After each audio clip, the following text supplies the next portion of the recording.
Halo, wewe Kimwaga? Sema shida yako Side. Hasa mbona kama vile umevurugwa ndugu yangu? Shida nini? Shida inakuja pale ambapo niko busy na mambo yangu ya msingi, alafu unanipigia huku nikijua utumbo ambao unataka uniambie. Hasa utumbo unatoka wapi ndugu yangu? Wakati mimi nataka nikupigie tuzungumze kuhusiana na Ticha Zungu. Haya, labda hapo ndo naweza kukusikiliza. Sasa kabla sijapitia application ya Ticha Zungu, nilikuwa nataka unisaidie kutafsiri hii sentence. Haya. Raia wa Tanzania yupo juu ya ligi Kilimanjaro.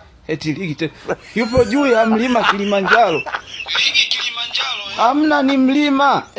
Neno limenifiatuka bahati mbaya. Imekufiatuka Haya sasa. Kwenye hiyo sentence yako, huyo raia anayepanda mlima yuko peke yake au yupo kwenye makundi? Makundi tena. Basi tufanye hivi.